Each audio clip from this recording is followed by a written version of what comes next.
TET రాయబోయేటువంటి విద్యార్థులకు psychology అనుబంధంగా ICT అనేటువంటి ఒక చిన్న చాప్టర్ ఉంది. ఆ చాప్టర్ నుండి ఖచ్చితంగా 2 బిట్లు వస్తాయి. మహా అయితే కొన్ని సందర్భాల్లో 3 బిట్లు రావడానికి అవకాశం ఉంది. మనకి ఇచ్చిన సిలబస్ ఆధారంగా దాంట్లో వచ్చినటువంటి ప్రతి అంశాన్ని కూలంకుషంగా మీకు చర్చించే ప్రయత్నం చేస్తాను. మనకు దాదాపుగా 1:20 నిమిషాలు ఉండేటువంటి ఈ వీడియోలో కంపల్సరిగా మీరు చూసి బాగా నీట్గా దాన్ని వీలైతే నోట్ చేసుకోండి. లేదంటే దీనికి సంబంధించిన సమాచారాన్ని నేను మీకు ఒక సపరేట్గా అందించడం కూడా జరుగుతుంది. వీడియో విని ఆ తర్వాత సమాచారాన్ని చదివి ఆ తర్వాత బిట్స్ ప్రాక్టీస్ చేయండి. కంపల్సరీగా దీని నుంచి మనకు 2 నుంచి 3 బిట్లు రావడం జరుగుతుంది. ఐసిటి అంటే ఏంటి? ఇన్ఫర్మేషన్ కమ్యూనికేషన్ టెక్నాలజీ అంటారు. ఇన్ఫర్మేషన్ అంటే సమాచారము, కమ్యూనికేషన్ అంటే అనుసంధానం చేయడము లేదా ప్రసారం చేయడము, టెక్నాలజీ అంటే సాంకేతికన ఆధారంగా ఈ యొక్క సమాచారాన్ని ప్రసారం చేయడానికి ఉపయోగపడేటువంటిదే ఐసిటి అంటారు, ఇన్ఫర్మేషన్ కమ్యూనికేషన్ టెక్నాలజీ. కాబట్టి సమాచారాన్ని ప్రసారం చేయడము, సాంకేతిక సమాచారాన్ని సాంకేతిక పరికరాల ఆధారంగా ప్రసారం చేయడాన్ని ఐసిటి అంటారు. మరి ఐసిటిలో మనం పరిశీలిస్తే ప్రసారాలు 2 రకాలుగా ఉంటాయి. ఒకటి లైవ్ అని, మరొకటి రికార్డెడ్ అని ఉంటుంది. లైవ్ అంటే ఏంటి అంటే మీరు ప్రత్యక్షంగా పాల్గొనేటువంటి అంశము, దాన్ని లైవ్ ప్రసారాలు అంటారు. క్రికెట్ మ్యాచ్ లైవ్ ప్రసారానికి సంబంధించింది మనం చూస్తాం. ఎక్కడో జరుగుతున్నటువంటి క్రికెట్ మ్యాచ్ను మనం లైవ్గా ఇక్కడ చూడడం జరుగుతుంది. కాబట్టి లైవ్ క్లాసెస్, లైవ్ ప్రసారాలు ఉంటాయి. మరి రికార్డింగ్ ప్రసారాలు కూడా మనకు ఉండడం జరుగుతుంది. అయితే రికార్డెడ్ అంటే ఎప్పుడో రికార్డ్ చేసి ఉంచబడినటువంటి వాటిని తిరిగి మీకు అందించేటువంటి వాటిని రికార్డెడ్ అంటారు. కాబట్టి ప్రసారాలు ఎన్ని రకాలంటే మనకు 2 రకాలుగా ప్రసారం చేయవచ్చు. లైవ్ ప్రసారాలు చేయవచ్చు, రికార్డెడ్ ప్రసారాలు చేయవచ్చు. సమాచారాన్ని 2 రకాలుగా ప్రసారం చేయవచ్చు. మరియు ఐసిటి సాధనాలు ఏమున్నాయి? ఇన్ఫర్మేషన్ కమ్యూనికేషన్ టెక్నాలజీకి సంబంధించిన సాధనాలు మనకి ఏమున్నాయి? వేటి ద్వారా మనకు సమాచారాన్ని ప్రసారం చేయవచ్చు? రేడియోల ద్వారా ప్రసారం చేయవచ్చు, టీవీల ద్వారా ప్రసారం చేయవచ్చు, మొబైల్స్ ద్వారా ప్రసారం చేయవచ్చు, అదేవిధంగా కంప్యూటర్ ద్వారా మనం ప్రసారం చేయవచ్చు అని చెప్పేసి చెప్పుకోవడం జరుగుతుంది. అయితే ఇక్కడ రేడియో ద్వారా మనం సమాచారాన్ని ప్రసారం చేయడం జరుగుతుంది. ఆల్ ఇండియా రేడియో విధానం ద్వారా మనకు సమాచారాన్ని ప్రసారం చేస్తారు. ఈ సమాచారము ధారావాహిక కార్యక్రమాలు కావచ్చు, అదేవిధంగా లైవ్ ప్రోగ్రామ్స్ కూడా మనం పనిచేయడం జరుగుతుంది. అయితే రేడియో ప్రసారాలు ఎలాంటివంటే 1 వే ట్రాన్స్మిషన్ లాంటివి. అంటే ఒకవైపు నుండి మాత్రమే సమాచారాన్ని పంపిస్తాం. దానికి మనం అడిగినటువంటి సమాచారం అక్కడ రాదు. కాబట్టి ఒకవైపు నుండి మాత్రమే సమాచారాన్ని పంపిస్తే 1 వే ట్రాన్స్మిషన్ అని చెప్పడం జరుగుతుంది. రేడియో 1 వే ట్రాన్స్మిషన్ అని చెప్పవచ్చు. టీవీ కూడా 1 వే ట్రాన్స్మిషన్ అని చెప్పడం జరుగుతుంది. అంటే మనం ఏమి ఇస్తే అది రావడానికి అవకాశం ఉండదు. వాళ్ళు ప్రసారం చేసేవి మనం చూడడం జరుగుతుంది. కాబట్టి వాళ్ళు ఆల్రెడీ ప్రీ రికార్డెడ్గా ప్రసారం చేసి ఉంటారు, లేదా లైవ్గా వాళ్ళు ప్రసారం చేస్తారు. వాళ్ళు ఏవైతే లైవ్ ఇస్తారో, వాళ్ళు ఏవైతే ప్రసారం చేస్తారో, ఏవైతే రికార్డింగ్ చేస్తారో వాటిని మనం చూడడం మాత్రమే, వినడం మాత్రమే జరుగుతుంది. కాబట్టి టీవీని కూడా 1 వే ట్రాన్స్మిషన్గా మనం భావించవచ్చు. మరియు మొబైల్ అనేటువంటిది ఎలాంటిదంటే 2 వే ట్రాన్స్మిషన్గా మనం చెప్పుకుంటాము.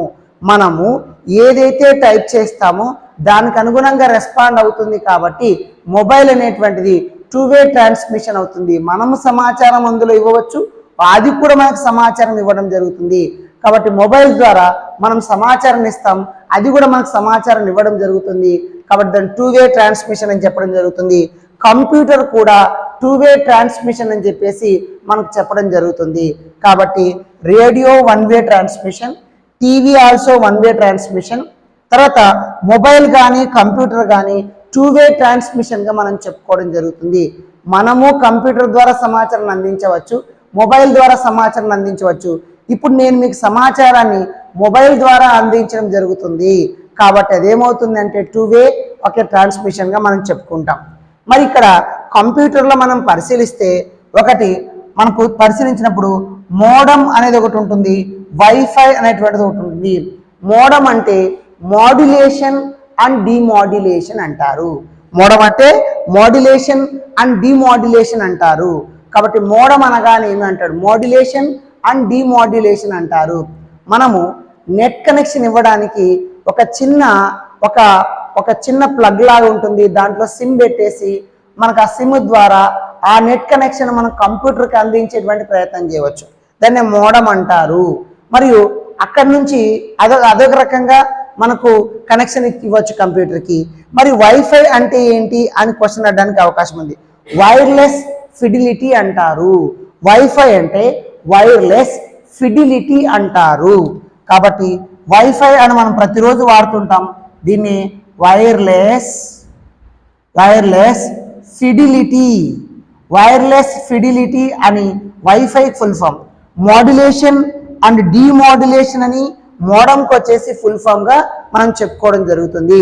అంటే మనం వైఫై కంప్యూటర్కి అటాచ్ చేయవచ్చు, మోడమ్ ద్వారా కూడా మనకు నెట్ కనెక్షన్ ఇవ్వవచ్చు. తర్వాత మరొకటి ఏంటి, హార్డ్వేర్ మరియు సాఫ్ట్వేర్. ఈ రెండు పాయింట్స్ మనకు ఎక్కువగా వాడుతుంటారు. హార్డ్వేర్ అంటే మనము చూడదగినవి, మనము ముట్టుకోదగినవి, మనం పరిశీలించదగినవి, వాటిని తాకదగినటువంటి వాటిని మనం ఏమంటామంటే హార్డ్వేర్ పరికరాలు అంటారు. ఫర్ ఎగ్జాంపుల్ కంప్యూటర్ ఉన్నప్పుడు కంప్యూటర్లో సిపియూని మనం పట్టుకుంటాము, అదేవిధంగా మానిటర్ను మనం పట్టుకుంటాము, అదేవిధంగా కీబోర్డ్ను పట్టుకుంటాము, మౌస్ను పట్టుకుంటాము. అలాంటి పరికరాలను హార్డ్వేర్ పరికరాలు అంటారు. హార్డ్వేర్ అనేటువంటిది అంశము ఉండదు. అంటే మనం చూడదగినవి, మూర్తమైనటువంటివి, కనిపించేటువంటివి, తాకేటువంటి వాటిని మనం హార్డ్వేర్గా మనం పరిశీలించవచ్చు. మరి సాఫ్ట్వేర్ అంటే ఏంటి? ఇందులో రెండు రకాలు ఉంటుంది. ఆపరేషన్ సిస్టమ్ అని, అప్లికేషన్ సిస్టమ్ అని, సిస్టమ్ సాఫ్ట్వేర్ అని రెండు రకాలు ఉంటుంది. Operating system software, application system software అని ఉంటుంది.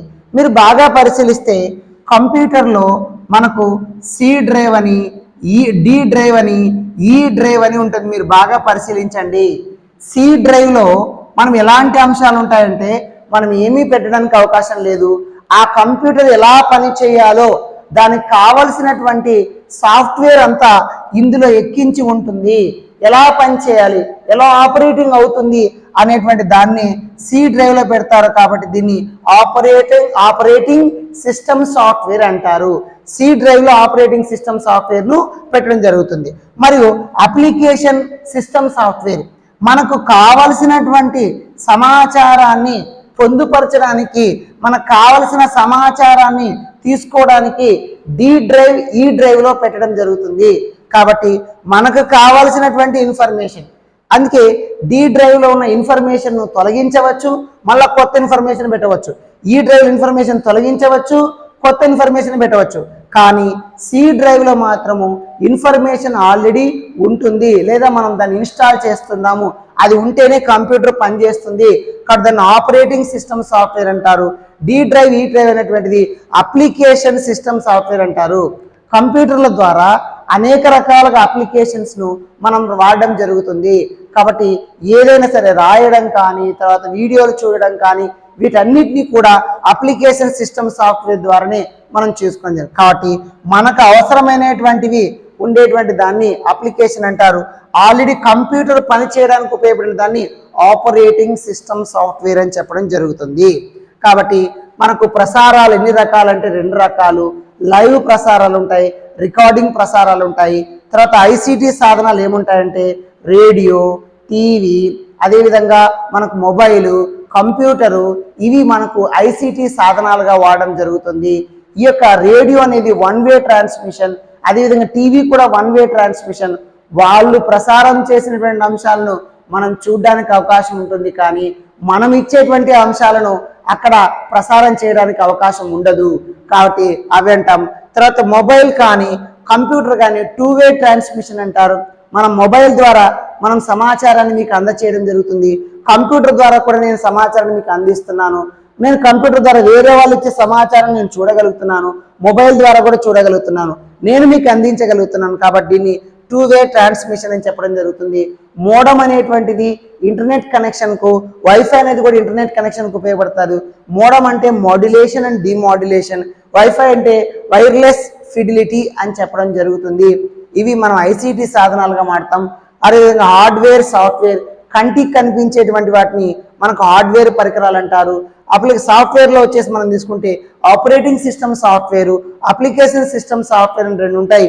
ఆపరేటింగ్ సిస్టమ్ సాఫ్ట్వేర్ అంటే కంప్యూటర్ పని చేయడానికి ఉపయోగపడే సాఫ్ట్వేర్ను ఆపరేటింగ్ సిస్టమ్ సాఫ్ట్వేర్ అంటారు.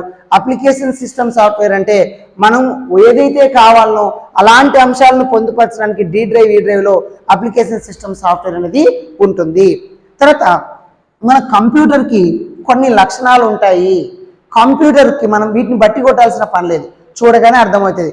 కంప్యూటరు వేగంగా పనిచేస్తుంది కాబట్టి మనం చాలా వరకు ఎంత ఫాస్ట్గా చేయమంటే అంత ఫాస్ట్గా కంప్యూటర్ పనిచేస్తుంది. ఖచ్చితంగా పనిచేస్తుంది, ఉన్నది ఉన్నట్లుగానే పనిచేస్తుంది, తప్పులు మాత్రము చెప్పదు. మనం ఏమైతే ఇస్తామో దానికి అనుగుణంగా ఇవ్వడం జరుగుతుంది. నిర్విరామంగా పనిచేస్తుంది. ఒకసారి మనం ఆన్ చేసి వదిలేసామనుకోండి, ఒక నెట్ ఉన్నంత వరకు, కరెంట్ ఉన్నంత వరకు ఆ సిస్టమ్ పనిచేస్తూనే ఉంటుంది, అలసైనటువంటి ఉండదు. మానవుడైతే కొంతసేపు పనిచేసి ఒక హాఫ్ అన్ అవర్ తర్వాత మళ్ళీ ఒక 2 నిమిషాలు రెస్ట్ లేదా 10 నిమిషాలు రెస్ట్. అయితే ముఖ్యంగా డిఎస్సి చదివే వాళ్ళు వచ్చేసి ఎలా ఉంటారంటే 2 గంటలు చదివితే గంట రెస్ట్ తీసుకుంటారు, కొద్దిమంది గంట చదివి 2 గంటలు రెస్ట్ తీసుకునే వాళ్ళు అంటారు. అలా కంప్యూటర్ అలా చేయదు, వర్క్ చేస్తున్నంతసేపు నిర్విరామంగా కృషి చేయడం జరుగుతుంది. విశ్వసనీయత, అది ఇచ్చేటువంటి విలువలు నమ్మకంతో కూడుకున్నటువంటి. మనం పరిశీలించుంటాం, ఏదైనా కంప్యూటర్లో స్పెల్లింగ్ తప్పు కొడితే కింద రెడ్ లైన్ రావడం జరుగుతుంది. మళ్ళీ దాన్ని క్లిక్ కొడితే కరెక్షన్ అంటే ఆ రెడ్ లైన్ పోయింది అంటే ఓకే కరెక్ట్, ఇది స్పెల్లింగ్ కరెక్ట్ అని చెప్పి నమ్మకంతో ముందుకు వెళ్ళడం జరుగుతుంది. దాన్ని విశ్వసనీయత అంటారు. నిల్వ చేసే సామర్థ్యము, ఇక్కడ అనేక అంశాలను కంప్యూటర్లో నిల్వ చేయవచ్చు. ముఖ్యంగా డి డ్రైవ్లో, ఈ డ్రైవ్లో మన సమాచారాన్ని నిల్వ చేసుకోవచ్చు. బహుళ రంగ వినియోగం జరుగుతుంది. అనేక రకాలుగా కంప్యూటర్ మనకు పనిచేస్తుంది, అనేక రకాలుగా పనిచేస్తుంది. చూడండి, సాఫ్ట్వేర్ కంపెనీస్లో పనిచేయడం జరుగుతుంది, అదేవిధంగా స్కూళ్ళల్లో పనిచేయడం జరుగుతుంది, కాలేజీల్లో పనిచేయడం జరుగుతుంది, హాస్పిటల్స్లో పనిచేయడం జరుగుతుంది. దాంట్లో చూడవచ్చు, మాట్లాడవచ్చు, రాయవచ్చు, తర్వాత దాంట్లో జూమ్ మీటింగ్లు చేసుకోవచ్చు. ఎన్ని కావాలంటే అన్ని రకాలుగా ఇది పనిచేస్తుంది. కాబట్టి బహుళ రంగ వినియోగం అనేటువంటిది ఉంటుంది. కాబట్టి కంప్యూటర్ లక్షణాలు మనం తీసుకున్నప్పుడు వేగంగా, ఖచ్చితంగా, నిర్విరామంగా, విశ్వసనీయతంగా, నిల్వ చేసే సామర్థ్యము, బహుళ రంగ వినియోగంగా మనం చెప్పుకుంటాము.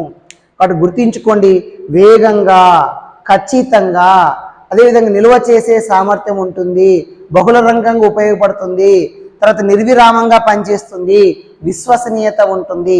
మొత్తం 6 అంశాలు ఉంటాయి. 1కి 2 సార్లు గుర్తుపెట్టుకుంటే చాలు.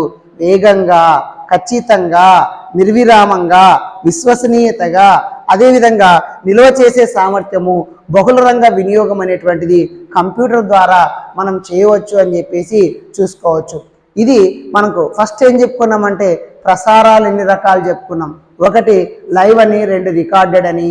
తర్వాత ఐసీటీ సాధనాలు ఏమున్నాయి, రేడియో, టీవీ, అదేవిధంగా మనం కంప్యూటరు, తర్వాత వచ్చేసి మొబైలు అనేటువంటివి చెప్పుకోవడం జరిగింది.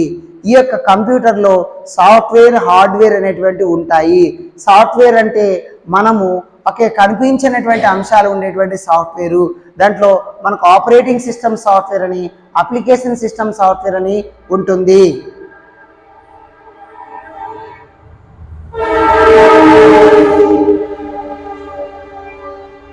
అదేవిధంగా హార్డ్వేర్ అంటే మనము చూడగలిగినవి, తాకగలిగినటువంటి వాటిని హార్డ్వేర్ అని మనం చెప్పడము జరుగుతుంది.